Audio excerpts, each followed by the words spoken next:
Thank you, Mr. President, distinguished members of the Council. I thank you for the opportunity to address you at this decisive moment for Bosnia and Herzegovina and instead for the credibility of the international system we all rely on.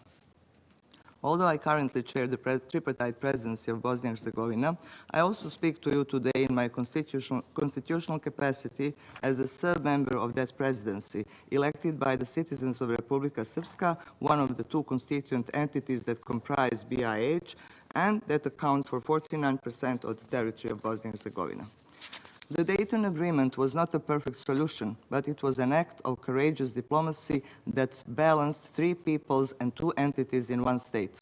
It was and remains a legally binding treaty lodged in the annals of this Council, whose Annex 4 is our Constitution and whose Annex 10 is the mandate of the High Representative, or defines the mandate of the High Representative.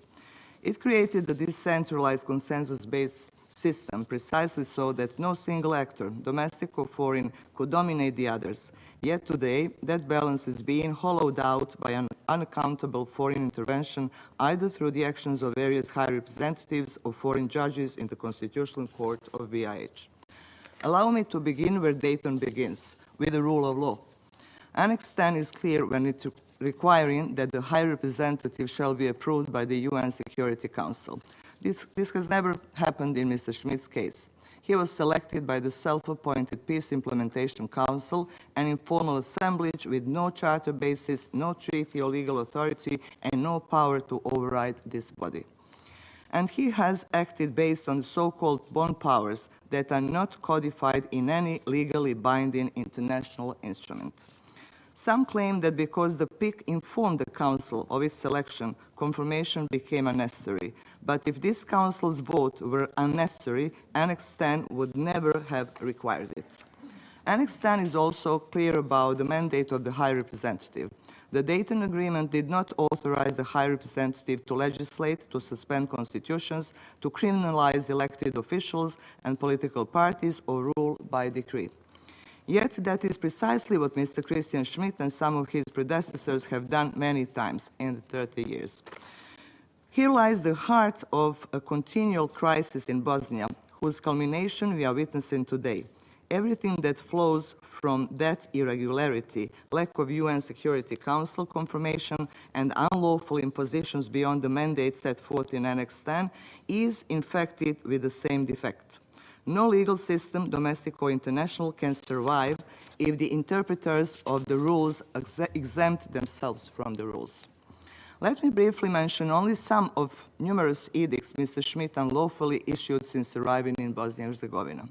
He unilaterally suspended the constitution of the Federation of BiH to impose a government he preferred, ignoring the election results.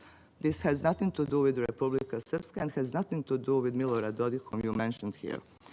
He altered the electoral law, bypassing democratic parliamentary procedure. Again, this doesn't have to do anything with Republika Srpska. As well, so it was not provoked by Republika Srpska. As well, he extended the mandate of the Central Election Commission without legislative approval. He amended the criminal code to criminalize non-compliance with his own decrees, a move to primarily eliminate from political life a democratically elected president of Republika Srpska for fulfilling his constitutional duties to sign laws passed by the National Assembly of Republika Srpska, but also to intimidate any dissenting officials who would dare challenge his illegitimate rule. He cut public funding to the democratically elected political parties in Republika Srpska, canceling the political will, but also the voice of the vast majority of its voters. Esteemed members of the Council, this is neither the Dayton Agreement nor a democracy, and certainly not the rule of law. It is dictatorship, government by decree, unchecked by courts, devoid of appeal. What started as mere overreach has now solidified into a system of repression. Each action was justified in the name of functionality. Yet the result is not a more cohesive Bosnia. It is a deeply polarized country which can hardly survive this form and extent of foreign intervention. When Republika Srpska protests such violations, we are unjustly labeled as separatists. However, demanding adherence to international treaties is not separatism. Contrary to some narratives, Republika Srpska is not undermining the Dayton Agreement. It is upholding it. Our demands do not seek to dismantle Bosnia and Herzegovina, but rather to restore the legality and balance originally enshrined in the Dayton framework. For this reason, the National Assembly of Republika Srpska has enacted legislation to defend its rights within Dayton. These measures are not provocations. They are lawful responses to persistent violations of international law.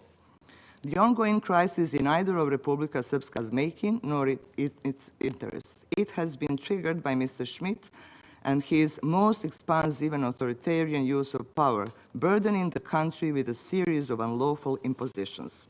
Therefore, condemning Republika Srpska's actions without first addressing Mr. Schmidt's unlawful interventions is not only misleading, but dangerously one-sided. Allow me to state our position plainly. We remain fully committed to the sovereignty and territorial integrity of Bosnia and Herzegovina as defined by Dayton. As for the mandate of the High Representative, we seek to place it back on its legal foundation, which is Annex 10, and prepare for the closure of the OHR. We reject unilateral decrees that rewrite the treaty, criminalize debate, persecute political opponents through a weaponized judicial system, discriminate political parties, or suspend the will of voters. A legal reset in Bosnia is a logical next step if we want to prevent escalation and successive future crises.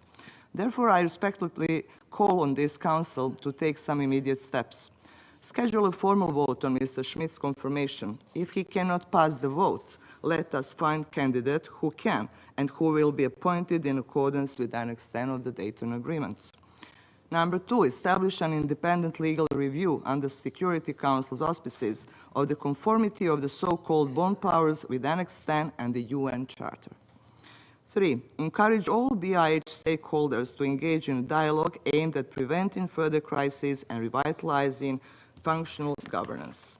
We are prepared to participate constructively, transparently, and in good faith. Mr. President, members of the Council, the Dayton Agreement ended a devastating war and laid the foundation for our constitutional system. It deserves respect, not manipulation and breach of its procedures. Let us together ensure that Bosnia's future is written not by decree, but by law.